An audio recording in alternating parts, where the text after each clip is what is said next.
Berenstain Bears learn about strangers.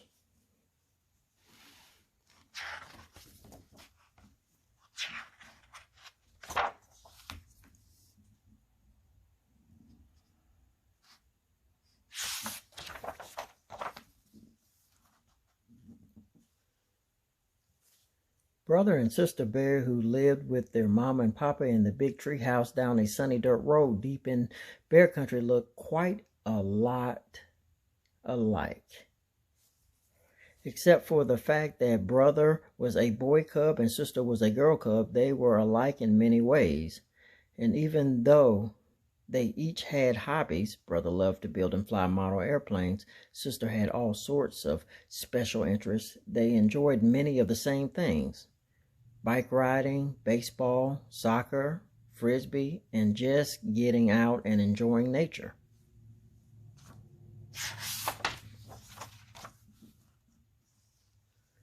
Yes, brother and sister were alike in many ways, but in some important ways they were different. Brother Bear was cautious and careful and a little wary of strangers. Sister, on the other hand, wasn't the least bit wary. She was friendly to a fault. Just about everybody that came her way got a big hello. Hello, Butterfly. Hello, Frog. Hello, Mr. Truck Driver. Hello, Mrs. Shopper.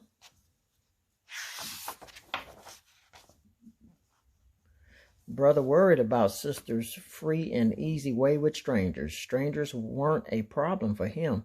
Not talking to strangers suited his cautious and careful just fine. But friendly to a fault sister was different. She talked to everybody. Sister said, brother, you're going to have to stop that. Stop what? She asked. Talking to strangers. It's just not a good idea. Why? She wanted to know. Why shouldn't I talk to strangers? What harm is there in it? Is there something wrong with strangers? Said brother, thinking about it for a moment. Those aren't questions for a brother. Those are for a mama or papa.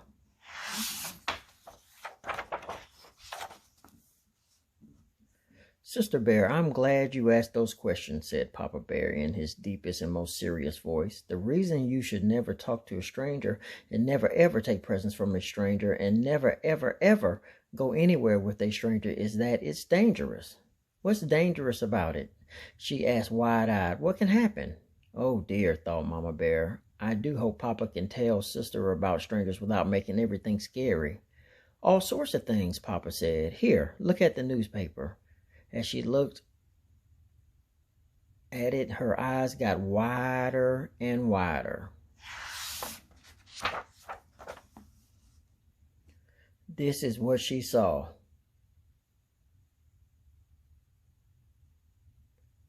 I hope you're paying attention to all this, called Papa to Brother Bear. Yes, Papa, said Brother, looking up from his airplanes.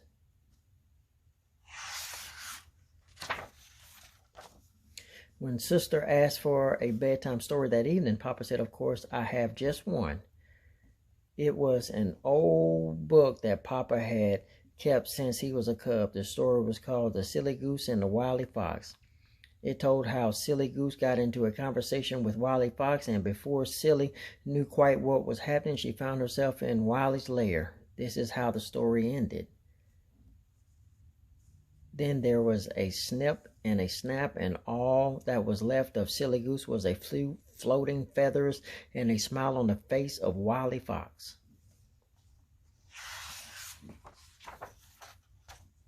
Sister had a hard time falling asleep that night. Her mind was filled with all those headlines.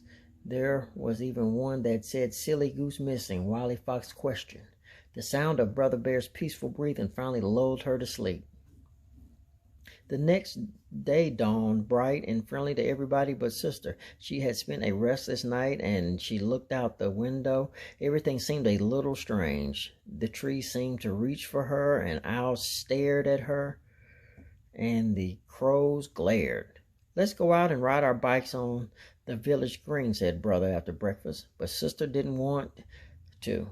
Brother was puzzled. The green was a bright, busy, friendly place where she loved to play. Well, how about some soccer? But she didn't want to do that either. It wasn't until he suggested Frisbee, her favorite game, that she agreed to go along.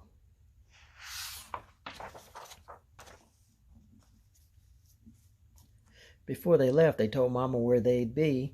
It was a family rule that they never went anywhere without telling Mama or Papa. That's fine, said Mama. I'm on my way to the farmer's bin for apples. I'll stop by for you on the way home. The village green was the same bustling place it had always been.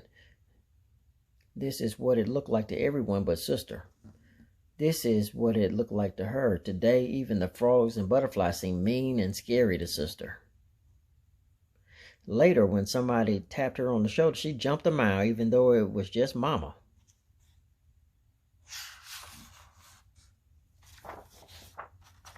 How was everything at the village green? Asked Mama on the way home in the car. Sister sat in front with Mama, and Brother rode in the back with the barrel of apples. All right, I guess, said Sister, but there were so many strangers. Later at home, when Mama and Sister were getting ready to make applesauce, Mama said, you know that what Papa told you was quite right. It's not a good idea to talk to strangers or accept presents or rides from them. But she continued, that doesn't mean all strangers are bad. Why, chances are there wasn't a single person on that green that would harm a fly, much less a fine little cub like you. The trouble is, well, it's like this barrel of apples. There's an old saying goes, there's always a couple of bad apples in every barrel. That's the way it is with strangers. Cubs have to be careful because of a few bad apples. Look, said Sister, I have found one. It's all bumpy and has a funny shape. Well, it certainly is strange looking, said Mama, but that doesn't necessarily mean it's bad. You can't always tell from the outside which apples are the bad apples.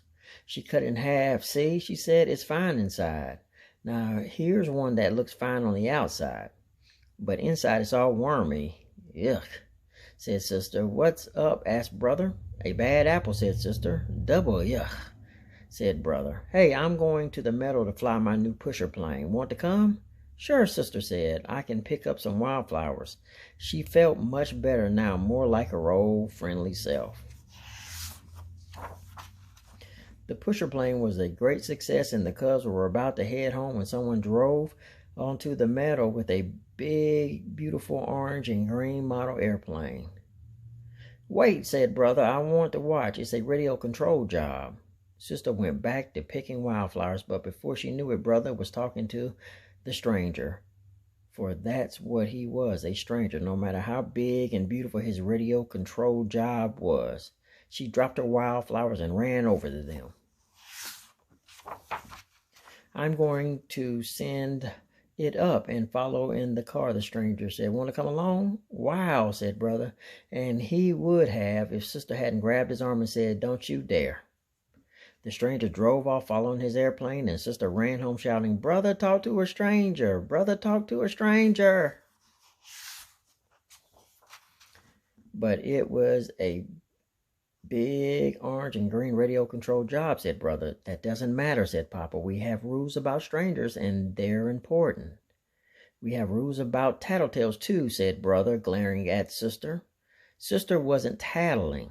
Tattling is telling just to be mean, explained Mama. And Sister was telling because she loves you and was worried. Do you think that fellow was a bad apple? Asked Brother. Probably not, said Mama.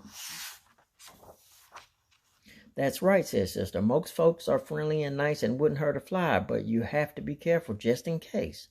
Speaking of apples, said Mama, how about some of this applesauce I just made? As they sat having a dish of Mama's delicious applesauce, Brother and Sister thought about what they had learned that day. There was quite a lot to think about, for Brother and Sister's rules for cubs turned the page.